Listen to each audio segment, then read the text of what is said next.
security guard. Sure mo sa iyong trabaho? Yaw! Sa tinuod lang guys, no? Di jud ko ganag mga security guard. Ayun, magandang araw po sa inyong lahat.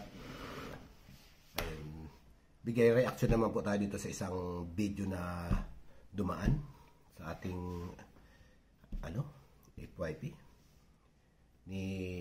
Nilait-lait niya po ang mga gwardiya. Parang nandidiri pa siya, may payak-yak pa siya, yak. Ayun, sa mga kapwa ko 5 dyan, shout out sa inyo.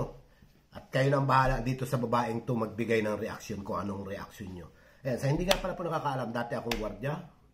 At pag sobrang pagod na ako sa gwardiya, pupunta ako ng contraction gwardiya. Ganyan po ang naging trabaho ko sa loob ng mahabang taon.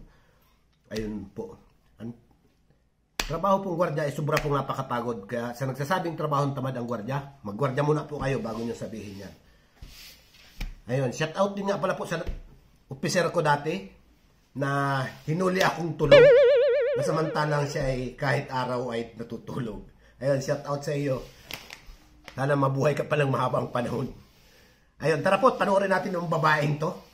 Kung ano-ano ang pinagsasabi niya. Tara! Hi, di ay sa nangyab sa ako, Uy, dong, di jud ka makapaser sa ako, So, na nangyab sa ako, guys. Usa siya ka security guard. Ayaw! Hoy, mga security guard. Sure mo sa iyong trabaho? Ayaw!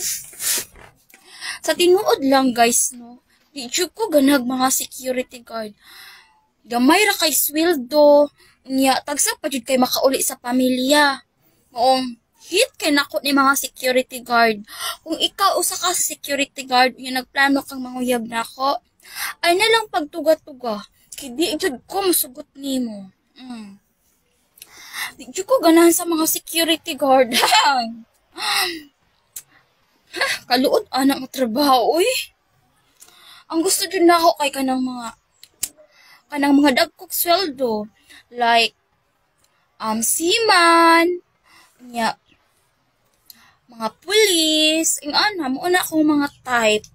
Mo kamong boys, before mo manguyab og babae, sure na yung trabaho nga makabuhi mo.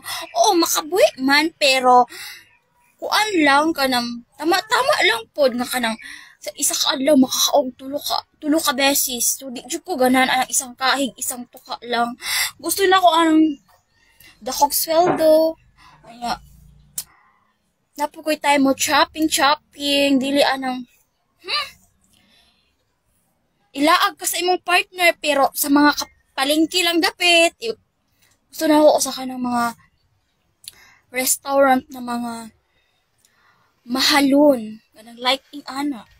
So kamong mga sikyo, asa kayo? Masugton mo na mo. Hit kay nako ni mga sikyo ay. Ew. Di mo tugatugag panguyab sa ko ang mga sikyo ha. Kaya di mo maka-afford. Di mo ka-afford sa akong gusto. Okay? Ayun, napakinggan naman po natin ang sinasabi ng babae. Maliit daw ang sahod ng isang gwardiya. Na bagay na totoo naman. At sa ating mga gwardiya, minsan niluloko pa tayo ng mga agency natin. Hindi hinuhulog yung mga benefits natin tulad ng SS, Pag-ibig, kung ano-ano pa. May kaltas, may kasban. Ayan. Totoo naman yung sinabi ng babae, pero dapat hindi niya nilalait ang mga security guard. Ayan, shout out nga pala sa mga dati kong kasamahang gwardiya na nakapagpaaral ng pulis, na nakapagpatapos ng seaman. Ayun, na nakapagtapos ng kung anumang kurso pa. Shout out sa inyo. Mabuhay kayo. Basta, kahit security guard tayo, kahit contraction boy man tayo, huwag tayong gumawa ng masama. Basta kumikita tayo ng kahit maliit man, basta pinagpagura natin. Yun ang the best.